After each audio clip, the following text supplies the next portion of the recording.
This is not your ordinary tofu sisig dahil bukod sa mas pinasarap, naglagay pa tayo dyan ng okra at mushrooms. Na-curious ka na ba sa lasa? Pues panoorin mo to. Wala nang maraming kuda. Simulan na natin. For this recipe, gagamit ako ng 5 blocks ng tofu or tokwa. For the complete ingredients and measurements, so ilalagay ko na lang yan sa comment section. Anyway, so ayun yung tokwa. Hiniwa ko lang into cubes, tapos nilagyan ko lang ng pepper and salt para mailasa na yan siya pag pinirito natin mamaya. And then eto, inihiwa-hiwa ko na din yung mga ibang ingredients like yung onion, then itong shiitake mushrooms. Actually, wala naman talaga akong plano maglagay ng mushrooms. But since meron pa akong natira dun sa ginawa kong siomai last time, ginamit ko na rin kasi kesa masayang or mabulok, diba? And then ayun, gaya ng sabi ko kanina, maglalagay tayo ng okra. Actually, itong dish na to inspired dun sa nakain naming tofu sisig sa isang sikat na Filipino restaurant. Grabe, ang sarap nun. Kaya sabi ko, gagawa din ako. So ayan, pinrito ko na yung tokwa. Nilahat ko na para isahan na lang. Maganda sana to deep fried, pero since nagtitipid ako sa mantika, so bilingin ko na lang yan mamaya to make sure na well cooked ang lahat ng sides. Prituhin lang ang tofu until golden brown. Then next naman nating piprituhin yung sliced okra.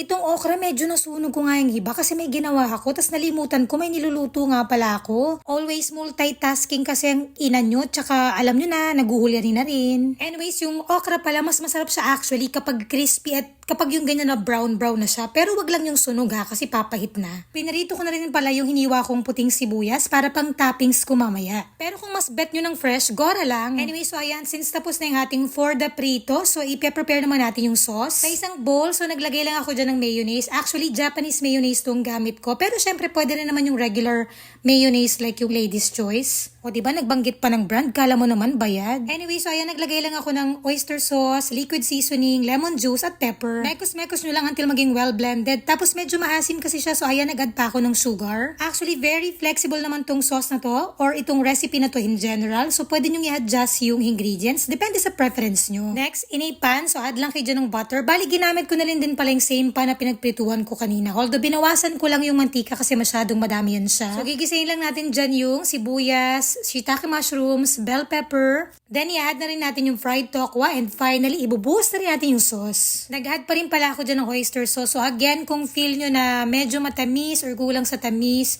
so pwede nyo namang i-adjust yung ingredients. Naglagay din ako ng water kasi parang medyo malapot for me yung sauce. But this is optional naman. Then, add na natin yung okra, sili, at yung white onion. At syempre, kung mas bet nyo yung tipong nag-aapoy na yung bibig nyo sa anghang, pwede nyo namang damihan yung siling haba. So, ayan, mekos lang until ma-absorb ng tokwa at ibang ingredients yung sauce. And after a while, so ayan, luto na yan siya. So, magpo-for the taste test na tayo. Syempre, hindi masarap, charis.